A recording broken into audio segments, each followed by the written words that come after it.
Just checking on the stats to see if Carr is he back practicing. If not, then would you rely on kind of in the run game on Saturday? Yeah, he's trying to get his way back. Still don't know yet. Obviously, the other guys that have been playing will be, given great opportunities to take full advantage of that if Steven cannot go.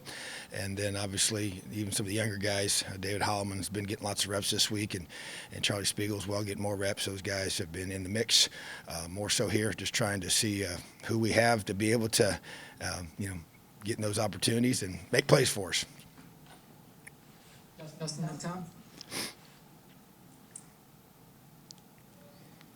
Obviously, staying on the injury track, how much progress did Mike and Jack make this week? Are they still under consideration for playing? And just how has that quarterback situation shaped itself this week? Yes, definitely got more opportunities, more reps this week than last, which is very positive, and we will have multiple quarterbacks ready to play on Saturday. Tom and Matt. Tom, what's sort of been your mental health message to these guys this week in regards to attitude and staying focused and such, and heading into this last quarter of the season?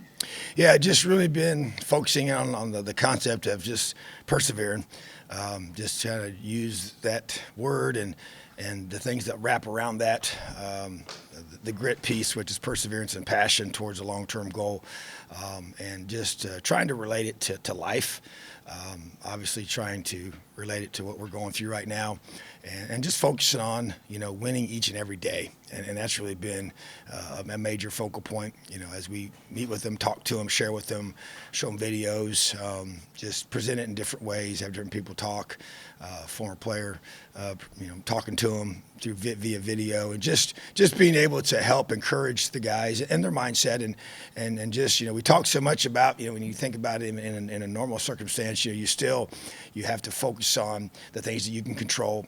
You have to be able to not look ahead. You don't want to look behind, and it's no different right now. Even though there's obvious things that have created this situation and where we're at, and different guys that are available or not available, but at the same time, those guys that are going to be playing on Saturday, they've got one decision to make, and that is to make sure that they are absolutely locked in and focused, have prepared their very, very best each and every day, and for them and for us to play our best football on Saturday.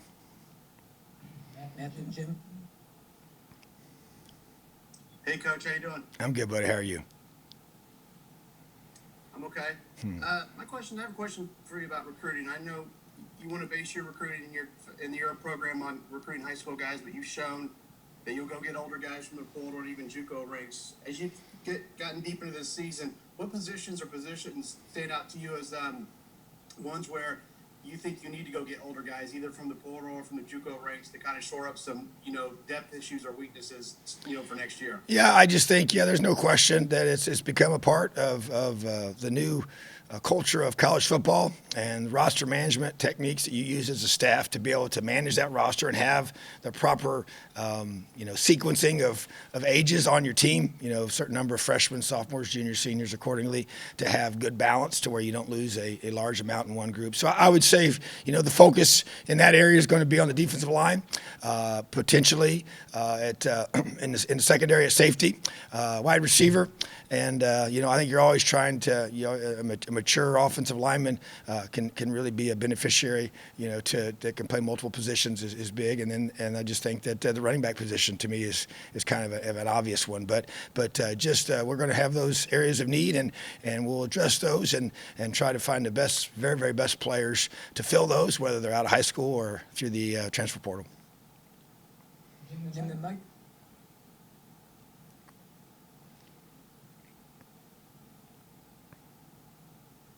Did I unmute it or not?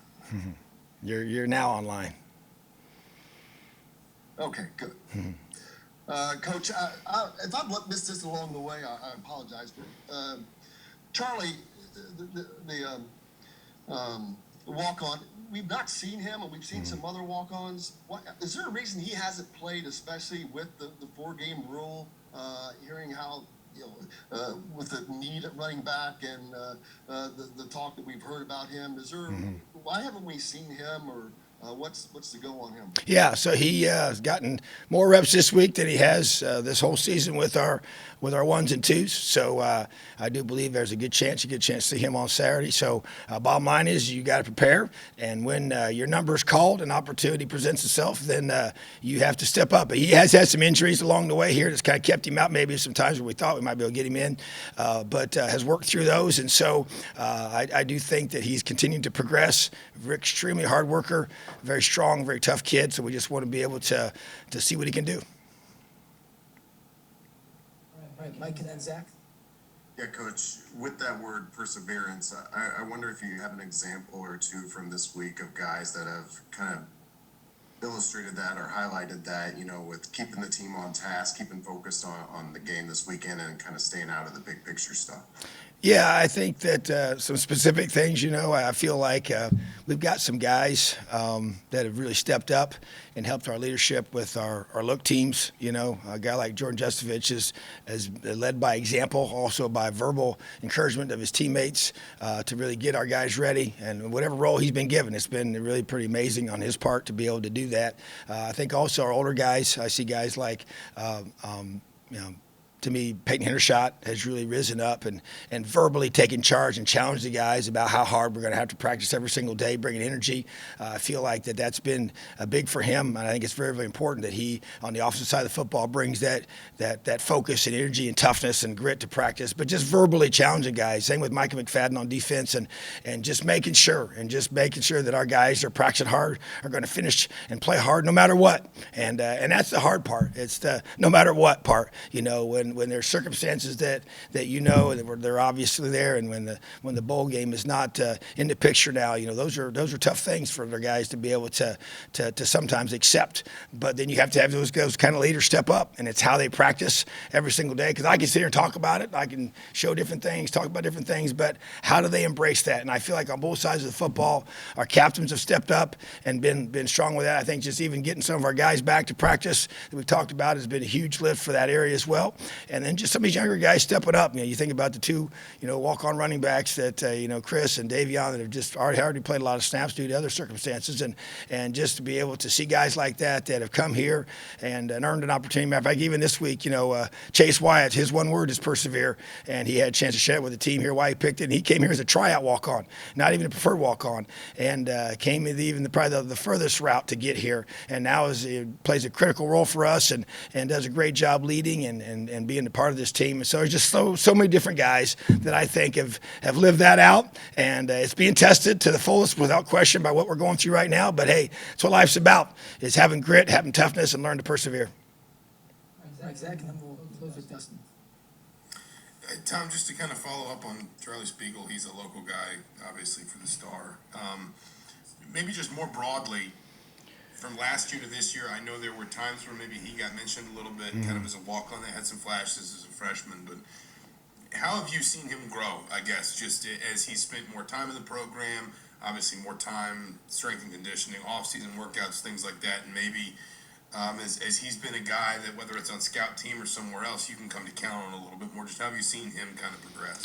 Well, I think there's the natural progression of guys that as you learn a system, you know, that's one thing I think with the running back position that sometimes gets lost, is the fact that there's so much more than just, you know, giving the guy the football and going and running and trying to get yards and score touchdowns and the pass protections and the different things, and learning how to read the blocks and the system that you're in, and being able to understand, you know, the ability to hit the hole correctly and just being able to physically get ready and mentally get ready. And then you have, you know, injuries along the way that kind of probably set you back, and then you have to work through those. And then you have, you know, obviously he plays a position where you usually only have one running back on the field at a time, you know, so predominantly, and that's where, you know, you got to be able to, when those opportunities come, you got to be able to step up and take advantage of them. And so I know that he's done that in situations in practice, and so which has allowed him to be able to have, you know, more opportunities with our ones and twos as we practice this, even this week, as I mentioned before. So I just think that you know, he's such a, you know, he's a really quiet guy. We tease him a lot. He doesn't say much, hardly at all,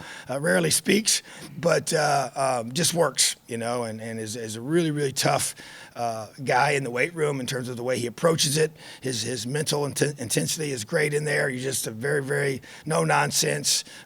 Shows up every day, very consistent in what he does, and just trying to find his niche and at this level, which is obviously a big jump from high school, but at the same time, I believe as he continues to work and develop, and I just want to, I'd love to be able to, see him out there on Saturday and see what he can do, and just be able to give him those chances when it counts, because obviously you have very little live reps. Without question, during the season, you don't really have any except on Saturday, and then in the fall camp, you have a few scrimmages, and then in the spring, you have a few scrimmages. So I think just a chance to be able to get him out there, and we'll see how that plays itself out. Don't always know how those things do go, but at the same time, like I said, he's been given more reps this past week than before with the ones and twos, and so we'll see when the opportunity comes what he handles with that. All right, Dustin, wrap us up. Tom, I wanted to see if I get you to be a little bit more specific on the quarterback situation. Is Mike or Jack further along? Do you expect both of them to be available Saturday? What's kind of the difference between the two of them at this point? Yeah, they're both further along. I would say, Jack's probably further along than Michael based on just the progression. But bottom line is that we're going to have multiple guys ready to go on Saturday, and then we'll see how it plays itself out. All right, thanks, Tom. Awesome. Have a great day, Leo.